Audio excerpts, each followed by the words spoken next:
जैसा कि आज इतिहास के बारे में हम कुछ चर्चा कर रहे हैं और जैसे आप मेरे हाथ में देख रहे हैं स्वाधीनता की तरंग, यह पुस्तक जो आज हमारे बीच मौजूद है कुलदीप ललकार जी, जिन्होंने इस पुस्तक को लिखा है और इस पुस्तक में इतिहास को दोहराया है जो ज्यादातर सामने नहीं आ पाया है। कुछ ऐसे छिपे तथ्य इस पुस्तक के अंदर हैं। आज सीधी जानकारी प्राप्त करते हैं। हमारे बीच मौजूद है कुलदीप ललकार जी। तो कुलदीप जी, स्वागत है आपका। कि जो ये वो ही असली नेता थे तो क्या वीर सुभाष भगत सिंह शेखर बस अभिनेता थे? तो क्या वीर सुभाष भगत सिंह शेखर बस अभिनेता थे? उनको फूल चढ़ाए तुमने जो सत्ता के ग्राहक थे, उनको जाने क्यों भूल गए जो आजादी के वाहक थे। जी, जब जब आजादी पाने को भारत मां रोई, तब तब शहीदों ने फसल सरों की थी बोई। पीड़ा केवल इतनी है जिसने केवल चरखा काता, राष्ट्रपिता वो कहलाया। जी, जिसने केवल चरखा काता, राष्ट्रपिता वो कहलाया। और 23 साल के भगत सिंह के हिस्से में फांसी का फंदा क्यों आया? जी, तो वो जो मैं आपको बताना चाह रहा था कि भगत सिंह का केस चला था जब अंग्रेज अदालत में। बैरिस्टर गांधी पाते थे इज्जत बड़ी वकालत में, लेकिन शैतानी के आगे शायद पौरुष रहा नहीं। वीरों की रक्षा में तुमने एक शब्द भी कहा नहीं। चंद्रशेखर आजाद महात्मा गांधी के पैरों में लेट गए थे और विनती की थी कि वो अंग्रेज अफसर आपका मित्र है, अगर आप ये साइन कर देंगे तो इन तीनों मां भारतीय के लाडलों को फांसी नहीं होगी। जी, लेकिन महात्मा गांधी ने हस्ताक्षर करने से मना कर दिया। जी। तब मैं अपने आक्रोश की पंक्तियां देना चाहता हूं कि भगत सिंह का केस चला था जब अंग्रेज अदालत में। बैरिस्टर गांधी पाते थे इज्जत बड़ी वकालत में, लेकिन शैतानी के आगे शायद पौरुष रहा नहीं। वीरों की रक्षा में तुमने एक शब्द भी कहा नहीं। अंतिम सांसों तक गाया था रंग दे बासंती चोला, अंतिम सांसों तक गाया था रंग दे बासंती चोला। फांसी के फंदों पर तब झूला था मस्ताना टोला। भारत माता के सीने पर घाव नहीं नासूर थे, या फिर यह बतला दो किसके हाथों तुम मजबूर थे। कई प्रश्न है राजनीति की दुर्गंधों में आशा के, कई प्रश्न है राजनीति की दुर्गंधों में आशा के, कई प्रश्न है इस युग युग की अभिलाषा के, कई प्रश्न है लेकिन उत्तर देने वाला कौन है? सरकारों के चेहरे काले, लोकतंत्र भी मौन है। कुमलाता है कमल सरोवर, झुलस गई डाली डाली, माली जब मत होश पड़ा हो कौन करेगा रखवाली। इसीलिए कविता ने हर तम का अभिनंदन नहीं किया, इसीलिए कविता ने हर तम का अभिनंदन नहीं किया। शीश झुकाया वीरों को, सत्ता का वंदन नहीं किया।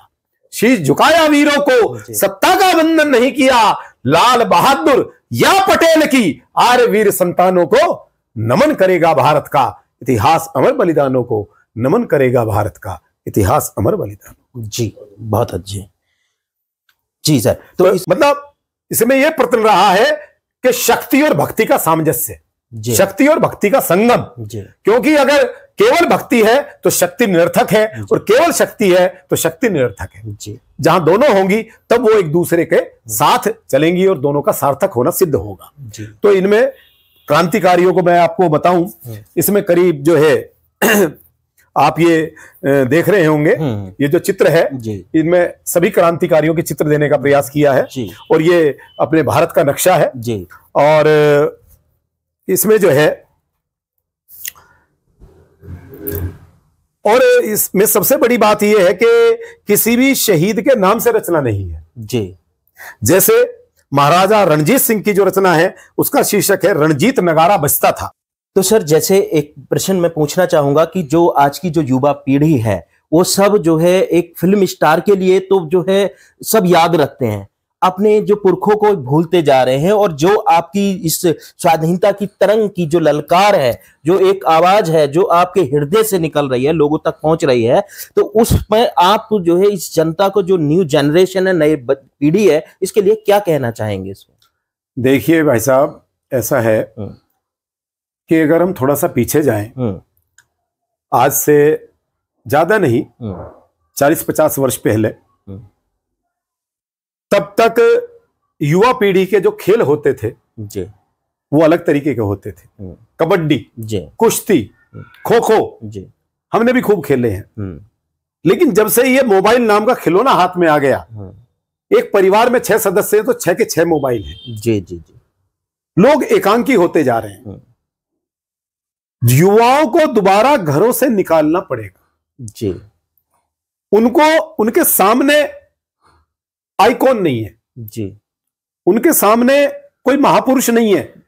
और वो है इसलिए नहीं कि अब से पहले छठी क्लास में, 7वीं क्लास में या 8वीं क्लास में, 10वीं क्लास तक हमें क्या पढ़ाया जाता था इतिहास में? बाबर, हुमायूं, अकबर जी, उसके बाद में जहांगीर, शाहजहां, औरंगजेब, बहादुर शाह जफर, जिनसे इस भारतीय सभ्यता का, संस्कार का कोई मतलब नहीं है जी, कोई भी दूर दूर तक कोई वास्ता नहीं है, वो पढ़ाए जाते थे जी, एक सोची समझी साजिश के तहत। जी।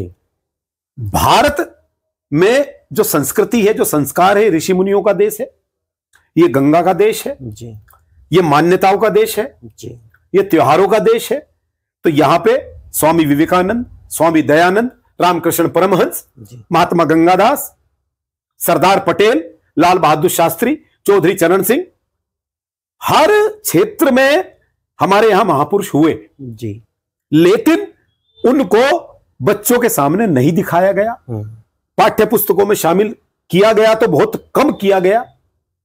जहां हमने मुगलों का महिमा मंडन किया, अगर हम महापुरुषों का महिमा मंडन करते तो आज की युवा पीढ़ी, आज आप पूछ के देखो किसी बच्चे से जी कि वीर सावरकर कौन थे, जी, 10 बच्चों से पूछोगे तो शायद 2 बच्चे बता पाएंगे। जी, जी, जी, सरदार पटेल कौन थे, या रामकृष्ण परमहंस कौन थे, जी, स्वामी दयानंद कौन थे, स्वामी विवेकानंद कौन थे। जी।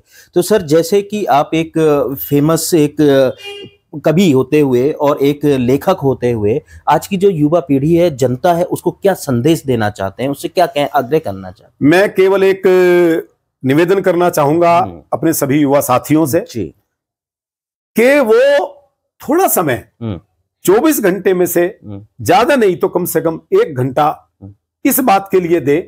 उनके आसपास लाइब्रेरियां हैं, केंद्रीय सरकार लाइब्रेरियां खुलवा रही है, बहुत लाइब्रेरियां खुल चुकी हैं, उनमें महापुरुषों से संबंधित बहुत सी पुस्तकें हैं। मैं स्वयं 2-4 लाइब्रेरियों में गया हूं, तो वहां पे पठन पाठन के लिए बहुत कुछ है।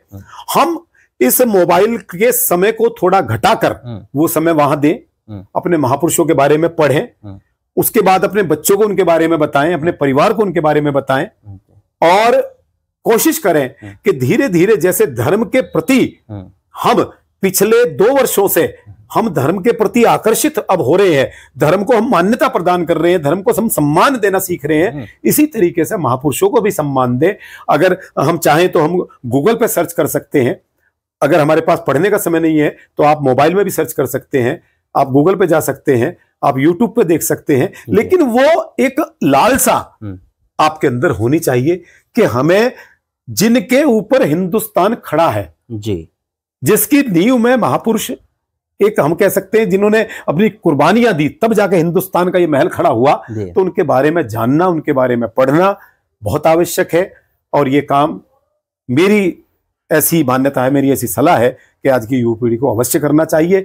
स्कूलों में जो हमारे टीचर्स हैं, जो हमारे अध्यापक हैं, वो बच्चों को इसके बारे में बताएं, जो कॉलेजेस हैं वो बताएं, इस पे सेमिनार हो, इस पे संगोष्ठी हो, कवि सम्मेलन हो, काव्य गोष्ठियां हो, प्रोग्राम हो, नाटक हो, मतलब इस तरह के कार्यक्रम जिससे बच्चे आकर्षित हो